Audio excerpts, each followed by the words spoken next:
Estamos caminhando para o final da criação. Estamos chegando à última criação de Deus. Gênesis capítulo 1, versículo 20. Disse também Deus: encham-se as águas de seres vivos e voem as aves sobre a terra, sobre o firmamento do céu.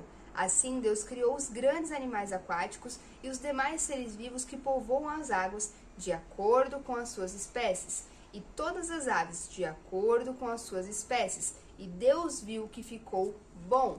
O Senhor está agora preenchendo os 3 domínios. Lembra um dos primeiros vídeos que eu falo a respeito do versículo 2, que a terra era sem forma e vazia, ou seja, ela ainda não tinha um propósito. Agora o seu propósito está sendo finalmente finalizado. Deus está preenchendo a terra, preenchendo cada um dos 3 domínios que ele criou. Ele faz as aves para povoarem os céus, ele faz os animais aquáticos para povoarem as águas, e nós vamos ler a seguir o momento em que ele faz os animais que vão povoar a terra e também a humanidade, que também povoa a terra. Agora vamos continuar. Olha o que está no versículo 22. Então Deus os abençoou dizendo: sejam férteis e multipliquem-se, encham as águas dos mares e multipliquem-se as aves na terra. Passaram-se a tarde e a manhã, esse foi o 5º dia. Quando Deus cria os animais, ele derrama sobre os animais uma bênção. E essa bênção é que eles sejam férteis e multipliquem-se. É do agrado de Deus, é a vontade do coração de Deus, que os animais se multipliquem pela terra, que eles preencham a terra, que a terra deixe de ser vazia e passe a ser preenchida por vida, que haja vida. Preencher a terra, preencher a existência, preencher a criação com vida é o desejo do coração de Deus. E é por isso que ele abençoa os animais, declarando sobre eles fertilidade e multiplicação. Conforme a vida se espalha pela terra, o nome de Deus é glorificado, a reputação de Deus é elevada, o nome dele é exaltado, porque ele é o autor da vida. Preste atenção nessa bênção, porque a seguir, mais um pouquinho, alguns versículos para frente, nós vamos ter contato com uma outra bênção. E há apenas uma diferença entre essas duas bênçãos que nós vamos conversar quando chegar lá. Continuando no versículo 24. E disse Deus: produza a terra seres vivos de acordo com as suas espécies, rebanhos domésticos, animais selvagens e os demais seres vivos da terra, cada um de acordo com a sua espécie. E assim foi. Deus fez os animais selvagens de acordo com as suas espécies, os rebanhos domésticos de acordo com as suas espécies, e os demais seres vivos da terra de acordo com as suas espécies. E Deus viu que ficou bom. Deus preencheu o céu, Deus preencheu os mares, e agora Deus está preenchendo a terra com vida. Deus começa a criar os animais, todos os animais, os domésticos, os selvagens e os demais animais da terra, que nós podemos considerar os insetos, os répteis e assim por diante. E é muito interessante que a Bíblia diz que eles foram produzidos da terra. E quando nós vamos estudar isso mais adiante, mas lá no capítulo 2, a Bíblia vai dizer que o homem foi feito do pó da terra. Veja, o homem e o animal compartilham uma origem. Existe algo em comum na sua origem, existe uma semelhança na origem tanto do homem quanto do animal. Isso é muito interessante, guarda essa informação que eu vou falar um pouquinho mais sobre isso mais adiante, tá bom? Outra coisa que eu quero que a gente perceba nisso é que existe uma frase que está se repetindo aqui, assim como na vegetação que nós conversamos. A Bíblia está dizendo, de acordo com a sua espécie, de acordo com a sua espécie. Veja como isso está sendo repetido pelo Senhor, como essa repetição traz uma certa ênfase. A gente acaba prestando atenção, porque está repetindo essa frase constantemente. Além de trazer uma certa ênfase, traz também uma expectativa, porque a gente continua lendo o texto na expectativa de encontrar essa frase novamente. E aí, vamos continuar o texto, versículo 26. Então disse Deus: façamos o homem à nossa imagem, conforme a nossa semelhança. Domine ele sobre os peixes do mar, sobre as aves do céu, sobre os grandes animais de toda a terra e sobre todos os pequenos animais que se movem rente ao chão.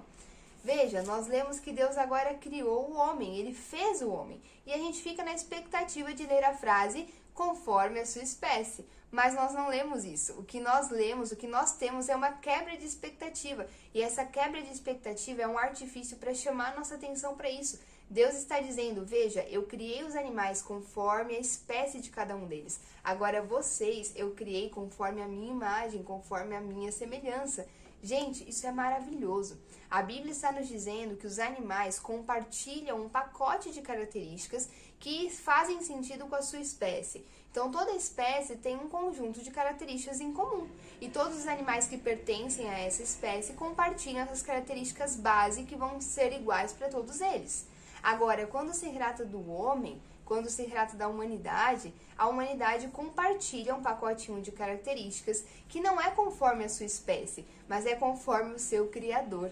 Nós temos, na nossa criação, nós temos em nós características que são características divinas, que o próprio Deus compartilhou com a gente. Todas as características divinas que ele tem? Não. Algumas. É por isso que nós somos a imagem e a semelhança. Nós não somos iguais a Deus. Somos apenas a imagem e a semelhança. E é muito importante ter isso claro no nosso coração. Porque se nós entendermos que nós não somos iguais a Deus, nós vamos nos colocar no nosso devido lugar. Eu preciso que você entenda que a imagem de algo é como uma estátua. Uma estátua, ela parece alguém. Sabe, se eu tenho a estátua de Carlos Drummond de Andrade, a estátua parece Carlos Drummond de Andrade, mas a estátua não é Carlos Drummond de Andrade, entende? Isso é muito importante, porque nós não somos Deus. Deus é algo muito, mas muito superior. Ele não é simplesmente um ser humano aperfeiçoado. Deus, ele é completamente diferente, ele é completamente distinto da gente. Ele existe desde sempre, ele é eterno, ele estava no princípio, ele criou todas as coisas, ele criou tudo do nada. Nós não somos Deus, nós somos semelhantes a Deus, somos uma imagem de Deus. Nós temos alguns atributos, algumas características que Deus simplesmente compartilhou conosco, porque ele quis.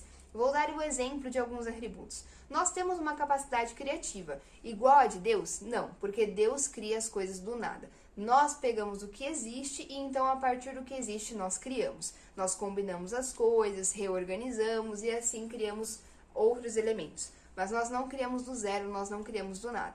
Outra capacidade que nós temos uma capacidade de racionalização. Nós temos intelecto, diferente das outras criações. Nós somos seres espirituais, além do nosso corpo, além da nossa mente, da nossa alma, nós temos também um espírito, e isso é algo que Deus compartilhou conosco. Outra característica, existe dentro de nós um certo senso de moralidade, um certo senso de bondade, de justiça, de amor e de misericórdia. Esse senso é também algo que Deus compartilhou conosco. Por conta do pecado, esse senso de moralidade foi muito perturbado, foi muito deturpado. E por isso, a cada dia, conforme o ser humano se afasta mais de Deus, mais imoral ele se torna. Mais atrapalhado nessas questões morais, a vida se torna. E é por isso que hoje até mesmo aquele senso de moralidade parece faltar em muitas situações. Mas nós estamos falando do princípio, nós estamos falando da origem de todas as coisas, antes mesmo de qualquer pecado. E Deus nos criou para sermos seres que carregam em si uma certa moralidade, um senso de justiça, um senso de bondade, um senso de misericórdia, sabe? Um senso de santidade, um senso de amor, um senso de pureza, porque nós carregamos a imagem e a semelhança de Deus. Ser a imagem e semelhança de Deus diz muito a respeito do nosso propósito. O nosso propósito é sermos representantes de Deus, porque a imagem nada mais é do que uma representação. Nós representamos Deus nessa terra. E é por isso que depois que Deus diz, façamos o homem a nossa imagem, conforme a nossa semelhança, ele vai dar uma ordem. Domine ele sobre os peixes do mar, sobre as aves dos céus, sobre os grandes animais de toda a terra. Deus dá uma ordem para que a gente domine. Por quê? Porque era o que Deus estava fazendo ao longo de toda a criação. Quem estava cuidando de tudo? Quem estava dominando tudo? Quem estava cuidando da criação, dos detalhes, estava ali no rindo, cuidando, gerando, era o próprio Deus. Então agora ele vai falar, representantes, cuidem do que eu criei. Domine aquilo que eu criei. E quando a Bíblia fala sobre dominar, a Bíblia não está falando de subjugar no sentido ruim, sabe? No sentido de causar mal, no sentido de destruir. Não, isso quem faz é o homem pecaminoso, o homem pecador. O que a Bíblia está falando aqui é sobre um domínio que tem muito mais a ver com mordomia, que é um coração de servo. Dominar está mais associado a cuidar, a servir aquilo que Deus criou. E a gente vai ver isso se confirmando no capítulo 2, quando a gente vê o homem cultivando a terra, quando a gente vê o homem dando nome aos animais. Olha que incrível isso, olha que sensacional. Deus fez praticamente um amigo para o homem, ou vários amigos. Os animais eram nossos amigos. Imagine a humanidade chegando diante do leão e falando assim, uau, que criação fantástica de Deus. E o leão está aqui para ser meu amigo, a gente caminha junto, a gente está em harmonia. Eu cuido do leão, eu nomeio o leão, porque eu domino sobre ele, assim como o meu Deus, a quem eu represento. Vamos continuar no versículo 27. A Bíblia diz o seguinte: criou Deus o homem à sua imagem, a imagem de Deus o criou, homem e mulher os criou. O versículo 27 está dizendo que o homem foi criado à imagem de Deus, certo? Então é a imagem de Deus. Isso a gente está confirmando no versículo 27. E aí gera aquela dúvida, mas no versículo 26 disse a nossa imagem. Não era no plural? Não era a imagem de um grupo, de um plural? Agora é só a imagem de Deus no singular? Gera uma certa confusão.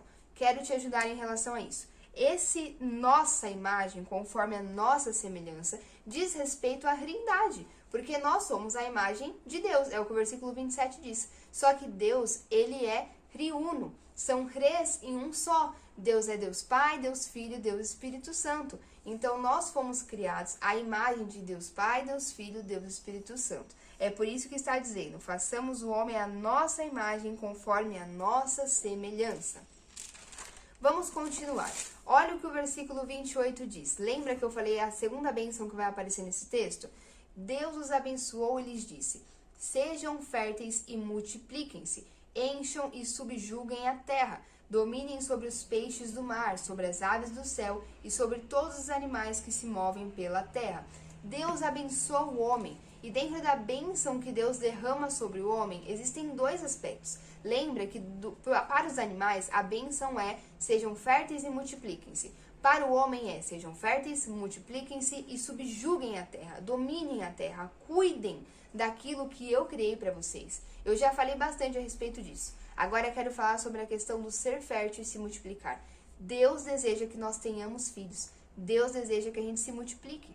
Deus deseja que tenhamos filhos físicos e também filhos espirituais. Deus deseja que o nosso sentido, o nosso propósito de vida esteja relacionado à multiplicação, à expansão daquilo que Ele fez, daquilo que Ele nos deu. Por quê, gente? Lembra que nós somos representantes de Deus na Terra?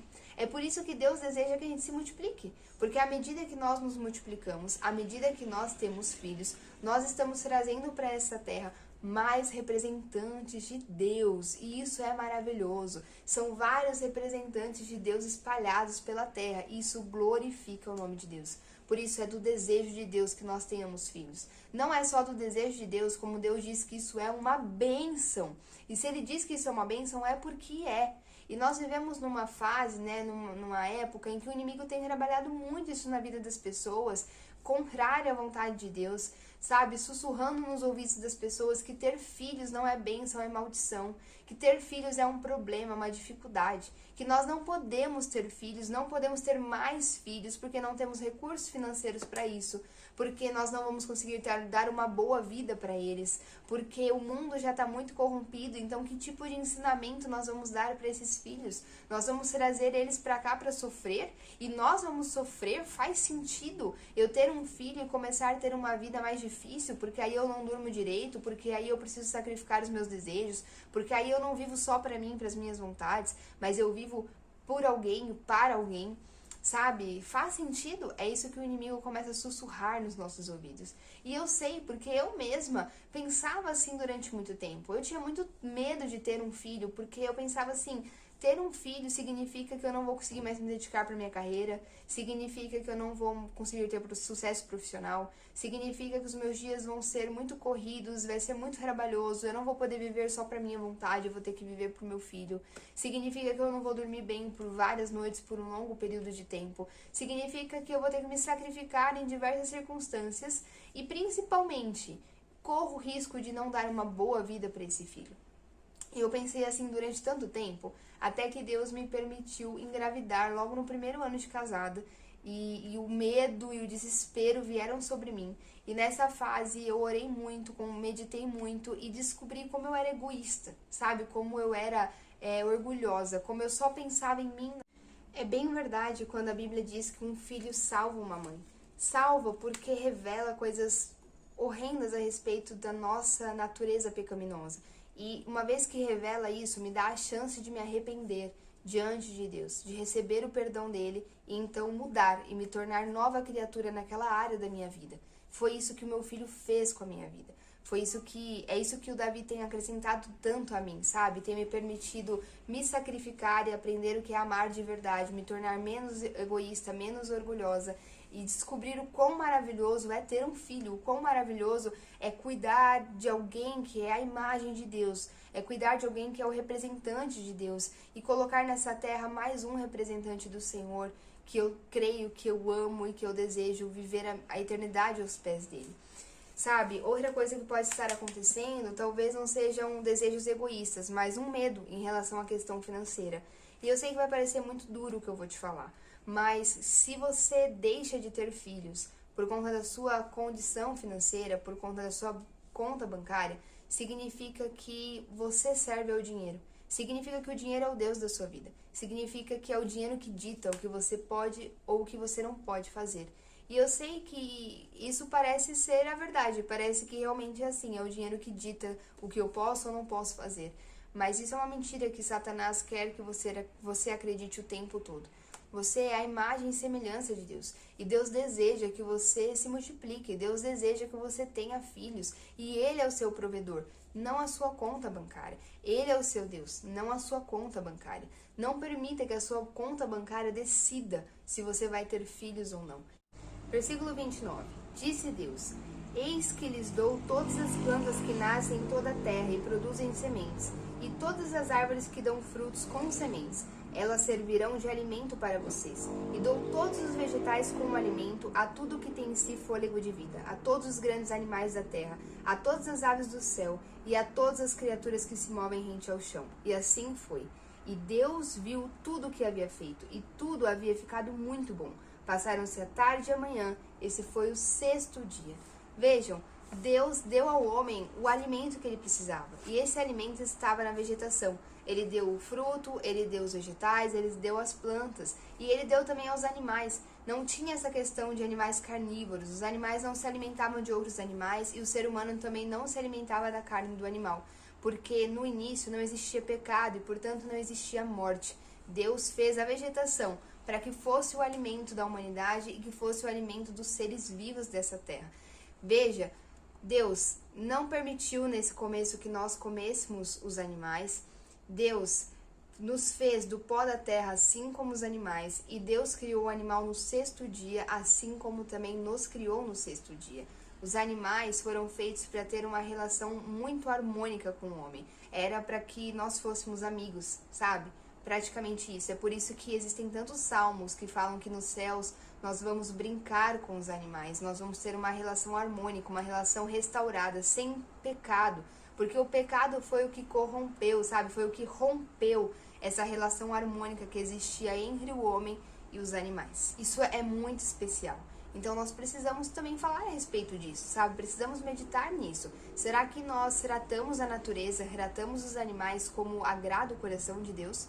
Será que a forma como eu tenho lidado com o meu lixo, com os meus recursos, a forma como eu tenho lidado com a criação está agradando o coração do Senhor? Isso também é do interesse de Deus.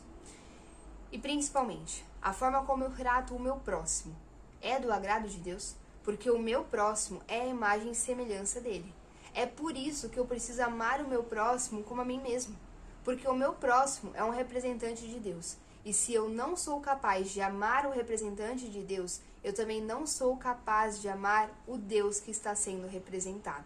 É por isso que em 1 João, ele vai falar tanto a respeito de amar o próximo, de ser capaz de se sacrificar pelo próximo, porque só amando verdadeiramente o próximo é que amaremos a Deus.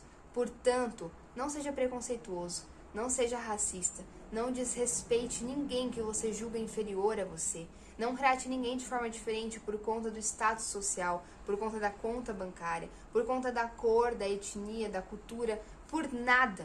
Porque todos os seres humanos são imagem e semelhança de Deus. Mesmo ele crendo em Jesus ou não crendo. Mesmo ele conhecendo a Deus ou não conhecendo. Porque essa não é a questão. Eles foram criados à imagem e semelhança de Deus. Todos os seres humanos são representantes de Deus em algum nível nessa terra. E por isso nós devemos amar o nosso próximo. E por isso nós devemos amar os representantes de Deus. Porque quando eu olho para alguém, porque quando eu olho para um ser humano, eu estou olhando para a imagem de Deus. Isso é muito importante. Não ache que o ser semelhante a Deus te dá algum direito de se sentir superior e desrespeitar e tratar com inferioridade quem está ao seu lado. Muito pelo contrário. O ser semelhante, o ser imagem de Deus, coloca diante de você a responsabilidade de tratar o outro com amor, com respeito, com dignidade, porque nós somos iguais em valor perante Deus.